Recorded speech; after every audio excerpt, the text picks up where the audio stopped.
The standard edition of the complete psychological works of Sigmund Freud, Volume 1. Two Short Reviews, 1887. Two Short Reviews. Footnote 1.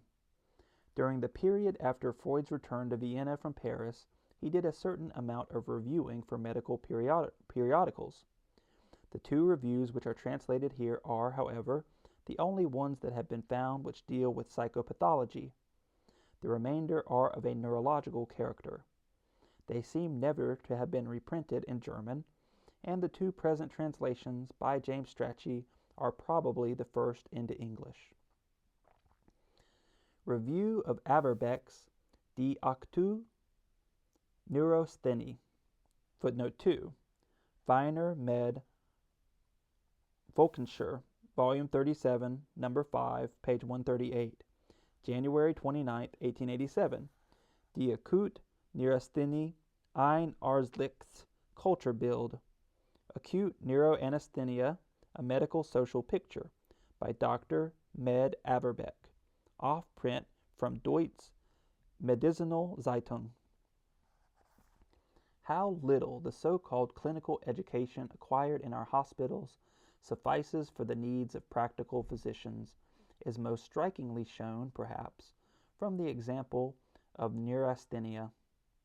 That pathological condition of the nervous system may comfortably be described as the commonest of all the diseases in our society. It complicates and aggravates most other clinical pictures in patients of the better classes, and it is either still quite unknown to the many scientifically educated physicians, or is regarded by them as no more than a modern name with an arbitrarily compounded content. Neurasthenia is not a clinical picture in the sense of textbooks based too exclusively on pathological anatomy. It should rather be described as a mode of reaction of the nervous system. It would deserve the most general attention on the part of physicians who are working scientifically. No less attention than it has already found among physicians who are working as therapists, among directors of sanatoria, etc.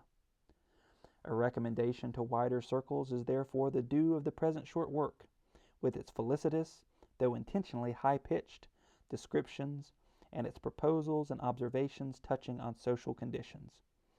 These, as its author suspects, will not always meet with his colleagues' agreement, though it will everywhere arouse their interest. His remark on compulsory military service as a cure for the evils of civilized life, and his proposal that periodic recuperation should be made possible for the working middle class in times of good health by state assistance, these are open to manifold objections. It must be admitted, however, that the booklet treats of important questions of medical care in an imaginative manner. Dr. Sigmund Freud. Two short reviews.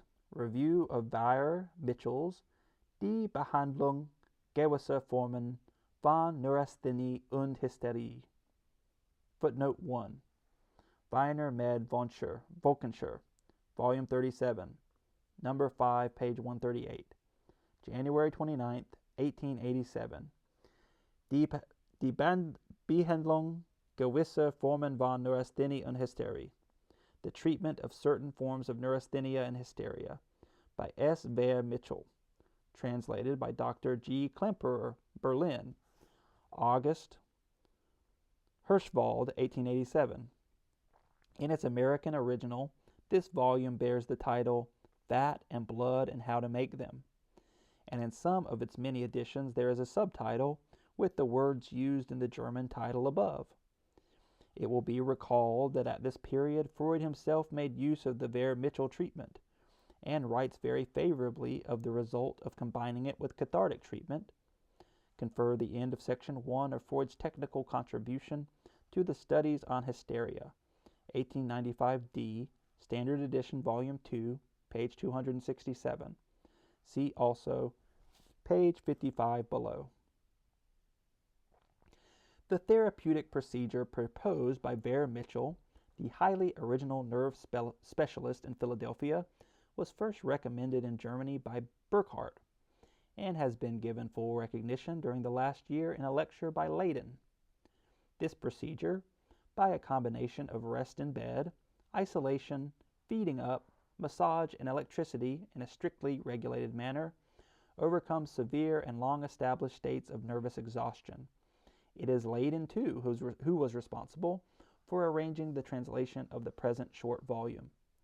It contains the most valuable advice for the selection of cases suitable for the treatment in question, and some interesting remarks on the operation of the different therapeutic forces which compose the Wehr-Mitchell treatment.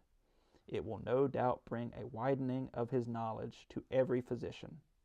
The specifically English arrangement of the sentences and thoughts has perhaps been preserved too exactly in the translation.